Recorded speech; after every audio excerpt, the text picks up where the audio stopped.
Everyone, it's Kyle from Magpie 24/7. I hope you're all good. Now, preview time once again as Newcastle are now at home to Burnley tomorrow, and I don't know what to make of this one. It's it's just a crazy state of affairs. I think the last couple of games has been a bit strange. Obviously, we still haven't picked up that first win, and that's what this weekend in this video is really going to be about.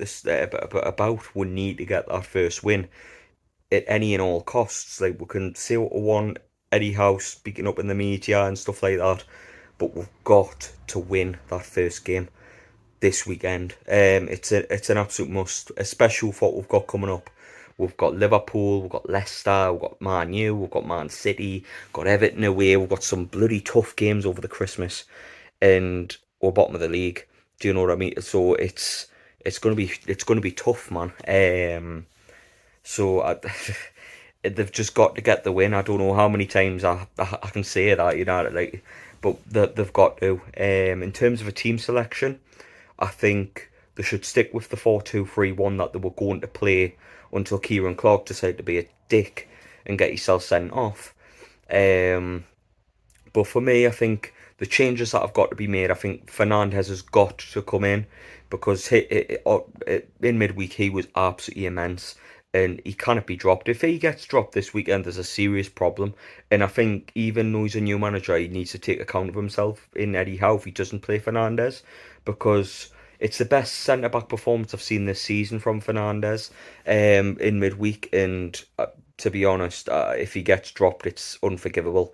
Another one that should stay in the team, in my opinion, as well, is Jamal Lewis. I think he had a really good game against Norwich, even though their best outlet was the right back, Max Aarons, who, by the way, looks a cracking little player.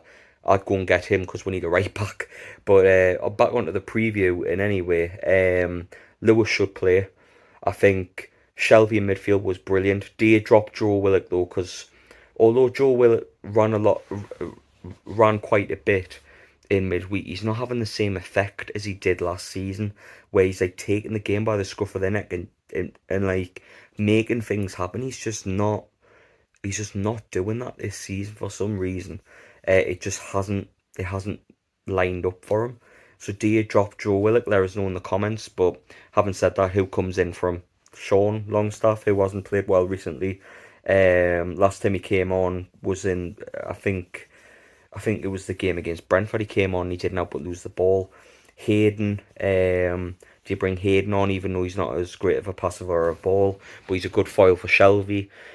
Let us know what you think. I would probably persist with Joe Willock for now, because I think Burnley, with how their midfield is, with like Westwood and people and Jack Cork and people like that, it's the type of movement we're going to need in the middle to really keep it going. But one thing I will say is it's a type of game John Joe Shelby needs to take by the scruff of the neck, mind.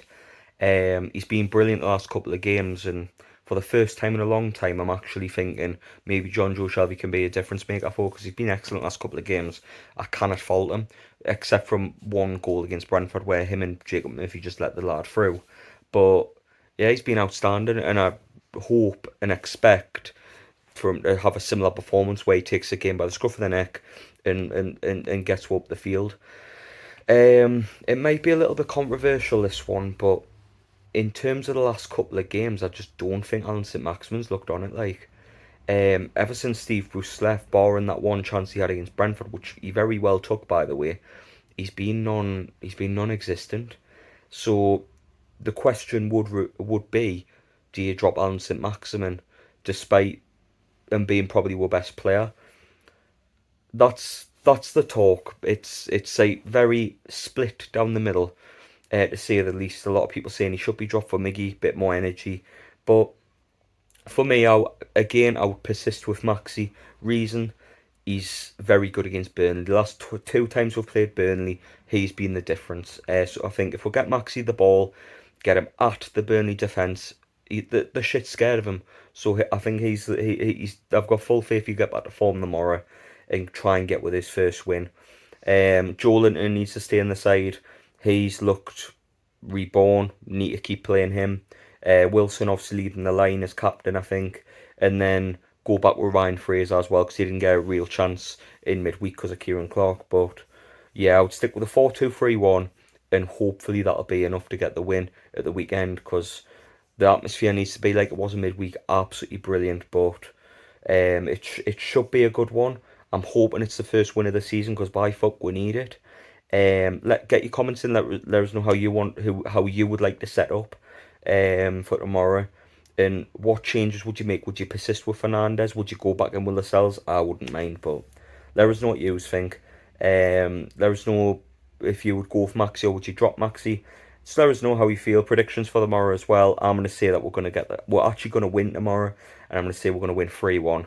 But that's me. I'll catch you on the next video, people. And yeah, Louise and Lee.